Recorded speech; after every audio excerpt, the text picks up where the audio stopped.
Today's main program is Charles Finkel of Pike Brewing Company, just a short walk away. Did everybody enjoy their beer? Yes. Charles Finkel has a bio that you will want to read. It's entertaining, informative, and documents a passion for conceptualizing, creating, designing, marketing, and promoting food, drink, and the lifestyle that accompanies them. Amongst the many accolades he has received, the famed beer writer Michael Jackson was presenting a Lifetime Achievement Award to Charles and said, "It is no exaggeration to say that every beer lover in America has benefited from his journey." Please welcome to our podium, Charles Finkel.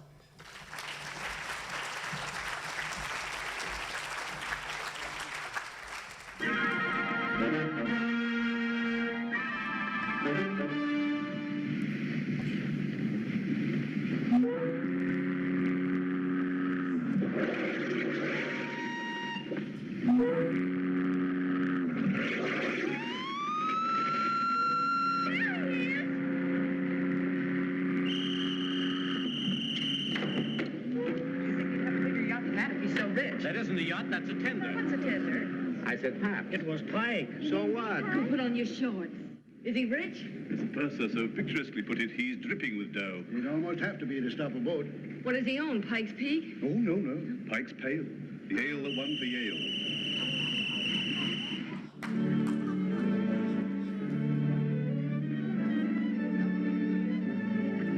Two pints pale. Now, wait a minute.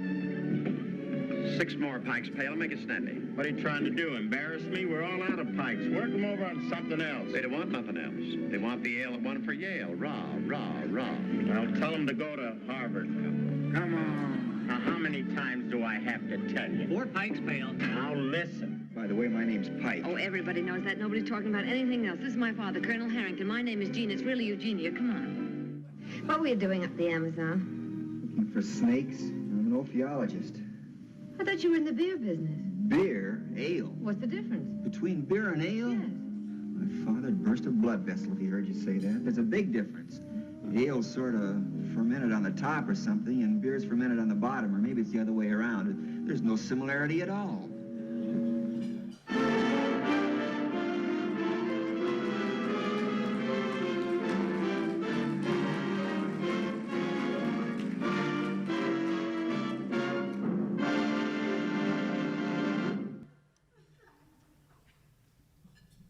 Are you Charlie Pike? More people than you think will ask me at the pub. They probably saw my picture on their way to the restroom on objects like this from books and magazines and newspapers that we received over a period of time. Once I say, well, I'm not really Charlie Pike, but I'm Charlie Finkel, and I did found this brewery, they have lots of questions. What made you start brewing beer? How'd you get started? Are you originally from Seattle? Are you the brewer?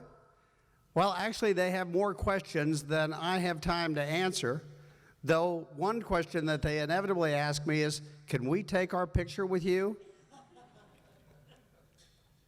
So it's because of a luncheon that, or dinner we had at our restaurant, Tankard and Ton, that I had an opportunity to meet Jeff Pyatt. He was a great host, guest rather, and had lots of questions like the ones I just said.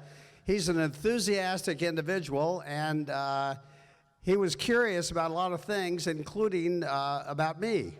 So thank you, Jeff, for inviting me to speak to your historic Rotary Club today. I'm really honored to do so.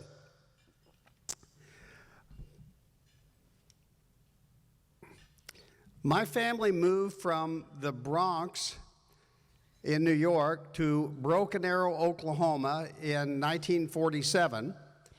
And that was a few years after Preston Sturgis did this Academy Award-winning film, The Lady Eve, that you saw the snippets from. I actually didn't know about that movie till years after we founded the Pike Brewery, and our first beer was Pike Pale Ale. I wonder whether it was just because the stars were aligned just right, no pun intended, or it just happened that way. But it did happen. Growing up in Broken Arrow, a town of 3,000 people, was a great experience for me. The closest telephone to where we live was about a mile away at the telephone company in downtown Broken Arrow, as you can see from this slide here.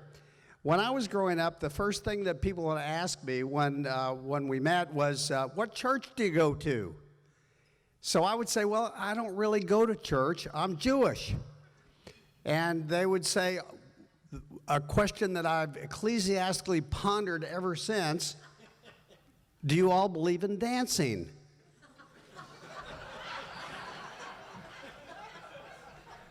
Well, I don't know if you read the news very thoroughly. I think there are a lot of people that are well informed here, but you may have recently seen an initiative that they've started in Oklahoma. They would like to outlaw sex.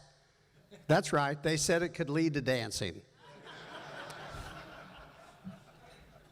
So in Broken Arrow, I learned about how to get along with other people, of course, in my youth. And the fact of the matter is that people are pretty liberal there. They don't really care if you which church do you go to, or that you went to, or whether you believed in dancing or not, as long as you believed in Jesus. Well, I didn't.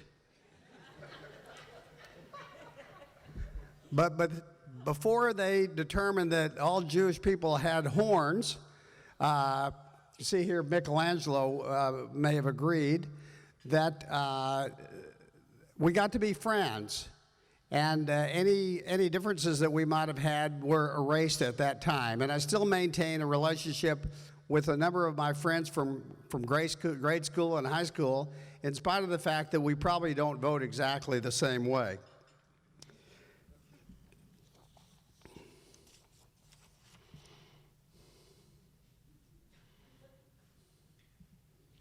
So there I am on my trusty bicycle.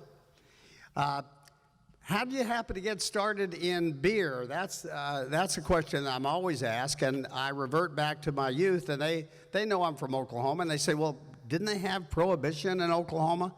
Will Rogers said it best. He said, people in Oklahoma stumble to the polls to vote dry. And in fact, I did grow up during Prohibition. It wasn't repealed until I was a sophomore in high school. And as a matter of fact, the only thing that was legal in Oklahoma, sex was legal at that time, was beer. You could actually drive your car down the street with a beer, and you could drive at age 14 in a rural area with no problem. So my first exposure to beer was at Earl's Pool Hall in downtown. You saw, or I didn't have a picture of Earl's, but downtown Broken Arrow. Earl's Pool Hall, and there for a nickel, you could get local Progress, you could get imported beer from Missouri, from Stag, and curiously named Griesedick. And I'm not making that up. I actually knew the Griesedick family. They were my distributor later on in St. Louis for a nickel. And if you were a big spender, for a dime, you could get nationally advertised brands like Falstaff or Pabst or Schlitz. All these names are great. Or even Bud, called Budweiser at that time. Those cost a dime. So when I went to New York, which I did annually to visit my relatives, my uncles would share with me their Peels and Rheingold beers. And my determination was they all tasted pretty much the same. The labels were what I was really interested in. The labels, the caps, the coasters, the accoutrements that went along with the beer. because as a designer,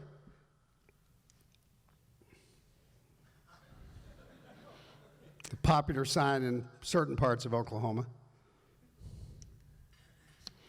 as a designer, you can see here, my first job was to paint the names of my pals' girlfriends on the sides of their car. This unfortunately was romance gone sour, so I had to paint over it and say space available.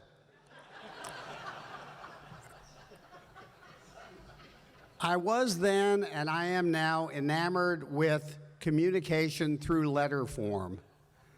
The best grade I ever made in my life was in college when I got an A+ in a design class for creating an alphabet. I'm still creating alphabets 50 years later. Getting back to Prohibition in Oklahoma,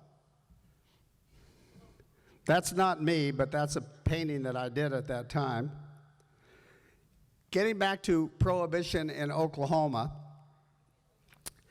the fact that it was repealed led me to get a job managing a liquor store my senior year in college. Actually, I had, when I started college, a girlfriend's bachelor bon vivant uncle gave me an assorted case of wine. That got me started.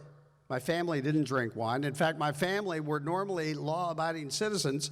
That is until they drove to Missouri each year and stocked their truck up with decanter bottles of Jim Beam bourbon in fancy bottles that they gave to friends back home in Oklahoma. That's where they changed from law-abiding citizens to lawbreakers. And this picture is of one of the brewers I mentioned earlier, is Falstaff. Their logo was the proudest product of the brewer's art. I don't know if any of you remember that or not. And I took that to heart because I was not only interested in the taste of the beer, but also how was it packaged? What was the marketing like? What was the label especially like? And in the case of this proudest product of the brewer's art, was it advertised with beautiful women? And in the case of Falstaff, it was. At age, I'll proceed a little bit, or digress maybe a little bit. At age 11, I was invited by my 16-year-old brother and his friend to go with them to meet a bootlegger outside of town in Broken Arrow. And there they purchased a case of whiskey. Had I had the money, the bootlegger, I'm sure, would have sold me at age 11, the beer just the same. So in the following year, in my sophomore year in college, I took an ROTC trip, free airplane trip out to California, and there I visited the Livermore and Napa area, and because I learned a little bit about wine by that time, and they were both very sleepy. It wouldn't be until 1969 that the first new winery was built in the Napa Valley since before Prohibition. When you consider that visiting wineries in California is second only to Disneyland in terms of the number of people that visit, it's pretty amazing that it took that long from Prohibition, which was passed here in Washington State in 1916. By 1920, when federal prohibition went into effect, half the states already had prohibition. And in 1933, prohibition was repealed under FDR. And since all of us have politics on their mind, I might mention to you one of the most famous political speeches in all of history. Fortunately for you, it's one of the shortest political speeches in all of history. And that was from FDR. Now is the time for a beer. 1933.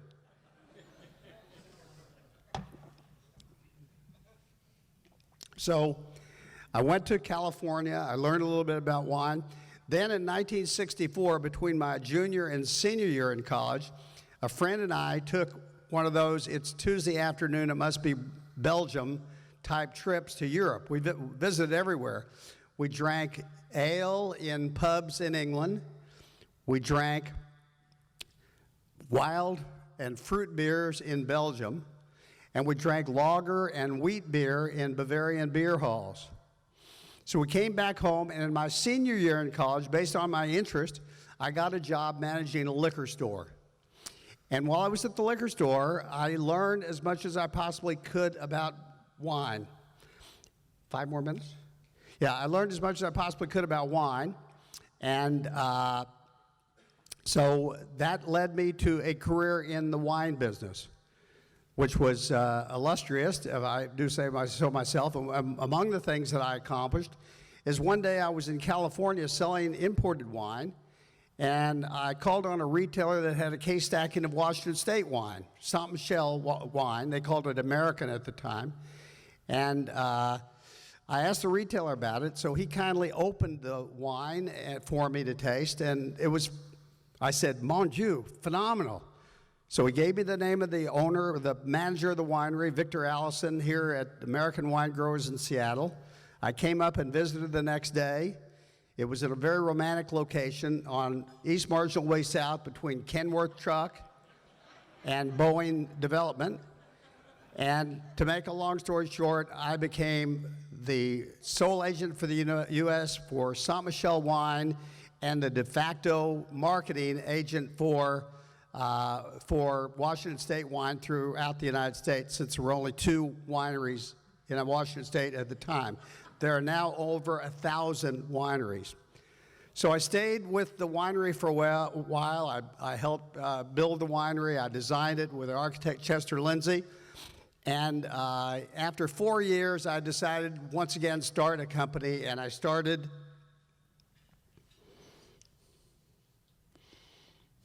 Well, I forgot when I was told I only have 5 minutes, I forgot the most important part, and that is in 1968, working for a wine company in New York, I met my wife, Roseanne, who's sitting right here. Roseanne, would you stand, please?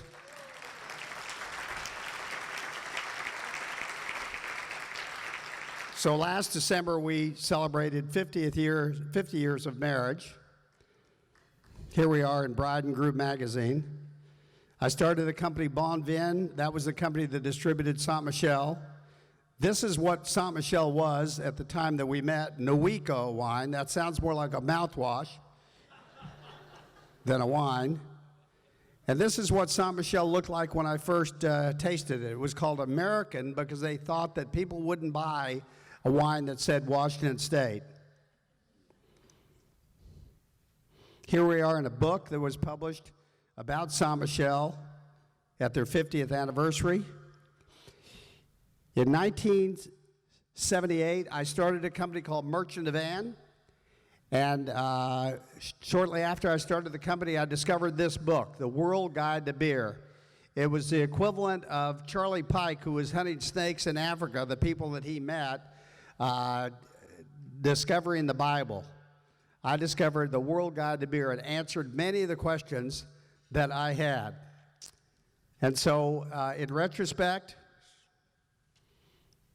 that's barley, hops. In retrospect, I worked with some of the world's best breweries. I designed their labels. I created styles of beer that had been long forgotten. And our company became the first marketer of craft beer in the United States and probably in the world.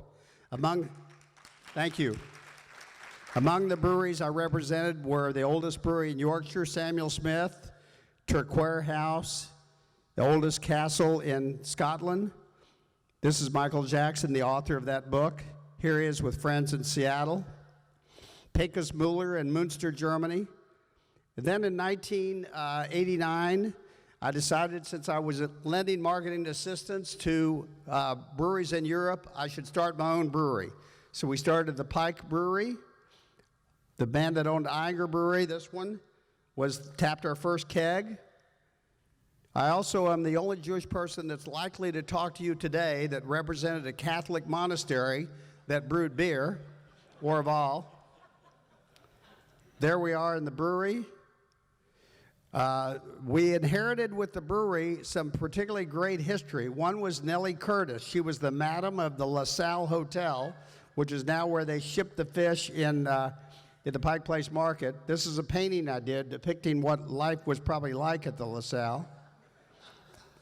So in 1996, we moved the brewery to its current location between Union and Pike on First Avenue and off of Post Alley, and we created the Pike Pub, now famous. Please come. We also created Pike Microbrewery Museum, recognized by the Oxford Companion of Beer as one of the greatest beer museums in the world. It's also, as this picture shows, a venue for private parties. Will accommodate about 125. This last 2 years ago, we expanded the brewery, and we started Tankard and Ton. It's a seafood restaurant featuring oysters on the half shell. This shows one of our tanks being lifted from Post Alley up to the third story of our building. This is a private party area for 20 people, a brew deck. Then this last year in October, along with our business partner in Japan, we opened a Pike Brewery restaurant in the Flight of Dreams in Nagoya, Japan. We're the first to use the malt from Skagit Valley Malting Company. We use Washington malt and Washington hops in many of our beers. We sell them on draft, both at Pike and at many of the establishments throughout the city. We use beef from Harlow Cattle Company. Mark Weed is here. It's his family ranch. It's the best damn hamburger you can get. Please come down and have one, and while you're there, try it with a Pike IPA. We use local Washington State oysters on the half shell and have that with a glass of Pike Stout. This last December, we switched from bottles to cans. And the reason that we did that is because the quality of the beer is better, the environmental impact is better. And the way you can tell a craft beer from a crafty beer is by looking at this symbol. The big brewers have attempted to get into the craft beer business, and so the small brewers have come up with a seal to make identify the difference in the two. That's our whole crew. Please ask for our beers. They're distributed throughout the community, particularly in the local places like PCC and Metro Market and Central Market. Not so much in QFC. Though they advertise local, local, local, the fact is you have to go to Cincinnati to call on the buyer. So thanks for the opportunity to speak this afternoon, and I hope we see all of you at the Pike Brewing Company. Thank you.